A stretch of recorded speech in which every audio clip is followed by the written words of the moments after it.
Assalamualaikum warahmatullahi wabarakatuh. Selamat siang semuanya anak-anak ibu. Semoga tetap semangat ya, walaupun belajarnya secara daring.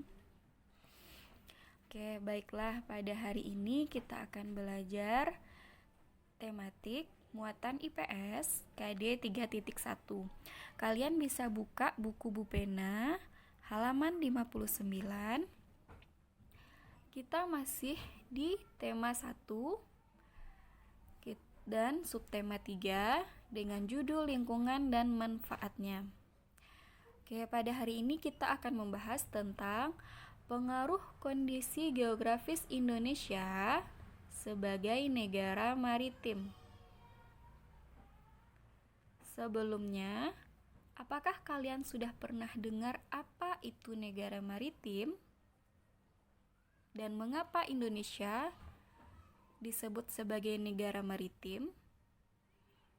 Oke, kita masuk ke pengertian apa itu negara maritim. Jadi negara maritim itu adalah negara yang memiliki perairan yang luas. Jadi Indonesia termasuk sebagai negara maritim karena Indonesia memiliki perairan yang sangat luas, di mana luas perairan Indonesia yaitu 3.257.483 km. Kemudian, kondisi geografis di Indonesia sebagai negara maritim itu mempengaruhi beberapa aspek kehidupan masyarakat. Yang pertama, mempengaruhi kondisi ekonomi masyarakat. Yang kedua, mempengaruhi sosial masyarakat. Yang ketiga, mempengaruhi kondisi budaya masyarakat. Yang keempat, mempengaruhi transportasi masyarakat. Masyarakat yang tinggal di daerah pesisir memiliki mata pencarian atau pekerjaan sebagai berikut. Yang pertama, ada nelayan, kemudian petani garam, petani kelapa, pembudidaya mutiara, pedagang, dan yang terakhir ada pemandu wisata. Jadi ini adalah beberapa mata pencarian masyarakat di daerah pesisir atau di sekitar perairan.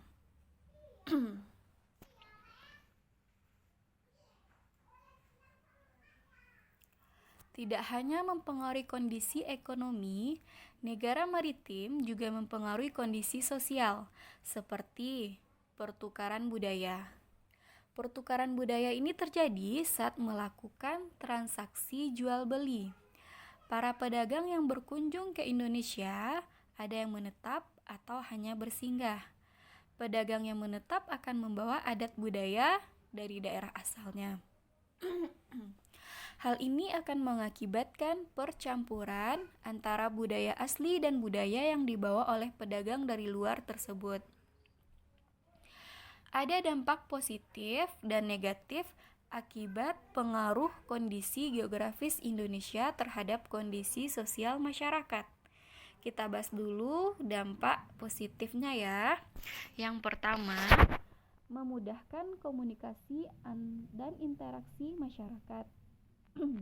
Kemudian, yang kedua, pengaruh budaya yang baik dari dalam atau dari luar daerah sehingga memperkaya keragaman budaya. Dan yang ketiga, pertukaran ilmu pengetahuan dan teknologi. Itu adalah 3 dampak positif dari pengaruh kondisi geografis Indonesia terhadap kondisi sosial masyarakat. Kemudian ada lagi dampak negatifnya. Yang pertama, hilangnya budaya asli karena tergerus oleh budaya luar. Yang kedua, munculnya budaya-budaya baru yang belum tentu sesuai dengan budaya setempat. Jadi, akibat dari pengaruh kondisi geografis Indonesia terhadap kondisi sosial masyarakat itu ada dampak yang baik dan juga ada dampak yang buruk. Tinggal kita bagaimana menyikapinya. Kemudian kita masuk lagi pengaruh negara maritim terhadap budaya.